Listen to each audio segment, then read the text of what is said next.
Deadly Infuriation, really good trait to take if you are into team support healing.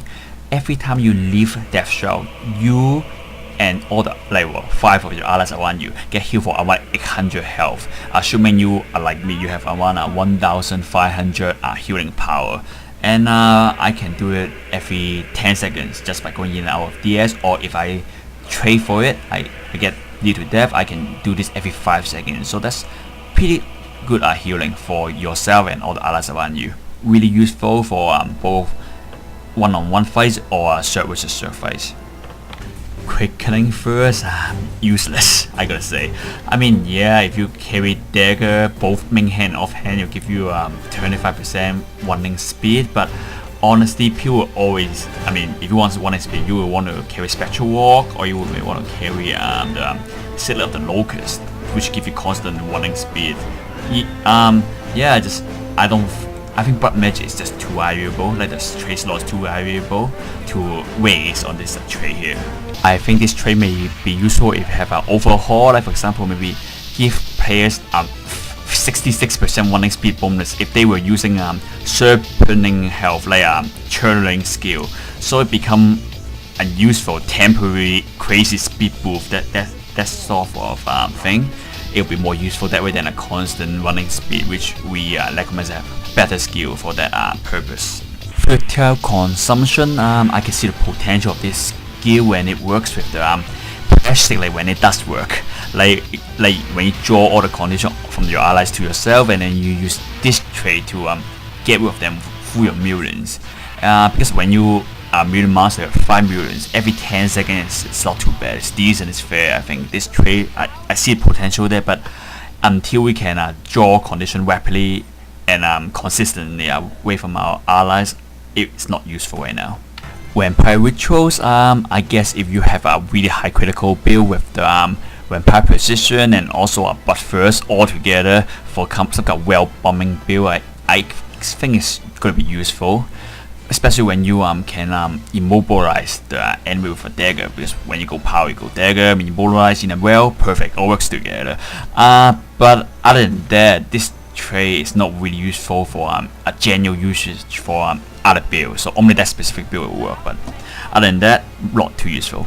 So Fear of Death, useful I guess in a one-on-one SPVP situation. Tie game, the guy just stun you, he's nearby, you free him for 1 or 2 seconds, extra damage when you match it with the terror and you happen to stun him instead. that kind of situation. But honestly, I don't think it's worth investing at all for genuine usage. Like I said, I don't like to plan for defeat unless you find yourself always losing just barely. Don't bother with this. Ritual Persistent, useful when you want to use Death Shroud as attrition defensive mechanism, because it does reduce the life drain of your life force when you're in Death Shroud. Useful totally in single S PvP, but in a world versus world, shirt versus shirt, it's useless because it wouldn't matter. There's so many target hitting you at the same enemy hitting you at the same time. Your life force will get rid of go down either way, so this won't help in world versus world. Path of Midnight, really good trait to take because every Necromancer, no matter what build you use, you end up using Death Shroud skills anyway. So like for example, I love to use Transfusion, Life Transfer to heal my allies, and that reduce the recharge. Death Shroud skill number 3, Doom, really good. We reduce the recharge of that, so you can fear your enemies more often. So yeah, really good, really universal, well-rounded trait to take. Special Mastery, really good when you want to reduce the skills recharge of your Special Walk, your Special Wall, and your Special Grasp. Not too useful if you want to reduce your Special Armor because the recharge is just way too long either way. Speed of Shadows, I personally don't really like this trait because I personally go in and out of DS all the time, so I cannot rely on staying in DS for the speed boost.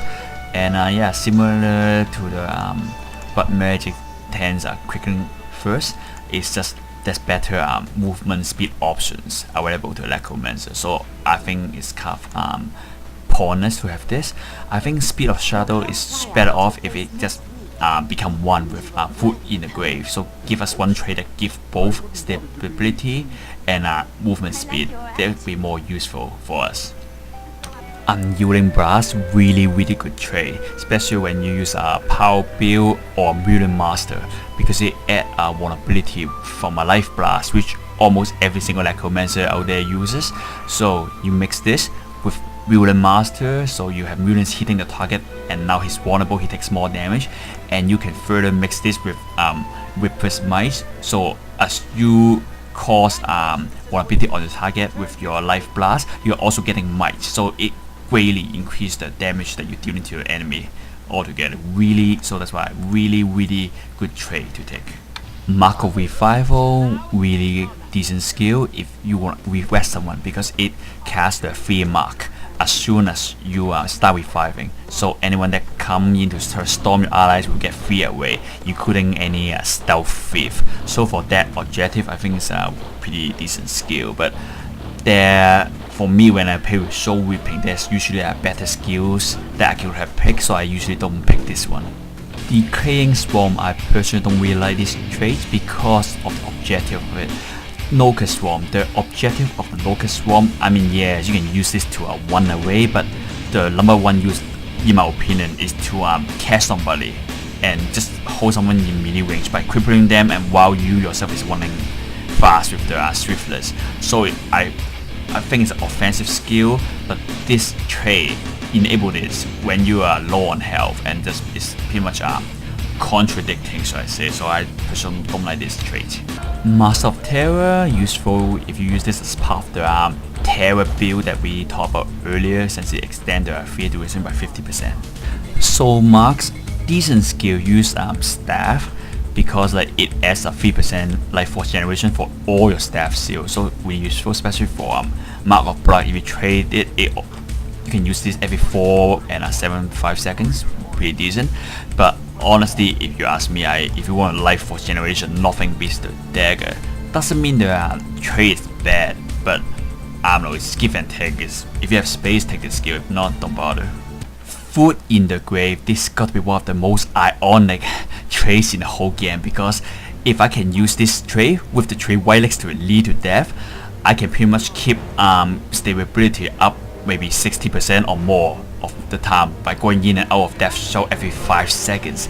But I cannot, because they're both under Grandmaster of Soul Reaping. I cannot use both of these at the same time. I mean, lead to death is obviously really useful for any traits that involve you going in and out of death stroke every 5 seconds, right? So maybe for example, just healing, right? You can heal yourself. Oh, it's out there. You can heal yourself every time you leave death stroke. That's why it's really useful. But the problem with there's a problem with Foot in the Grave. When I got to pick one of these, lead to death wins every single time, so I almost never use this trait. When I play a Necromancer, I just accept that I won't have stability at all. If people bounce me around, lock me down, CC me, I just, you know what? That's the realest of my class as a Necromancer. I just deal with it. So now I'm gonna get into individual skills, because they are more straightforward, and there's only 3 of them, so that's pretty simple to talk about.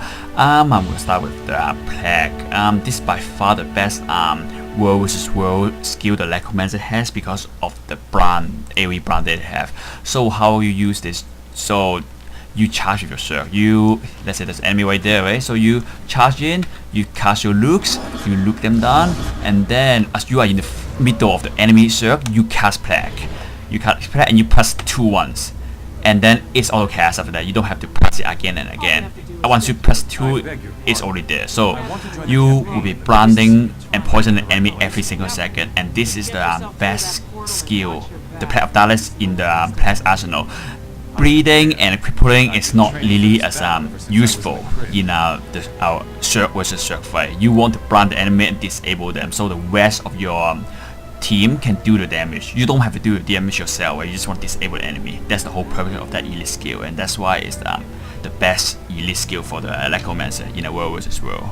Now I'm going to talk about the next elite skill, Flash Golem. The benefit of this elite skill is the quick recharge that they have. Even the charge skill is considered elite skill, so any wounds that benefit from using elite skill will benefit from this.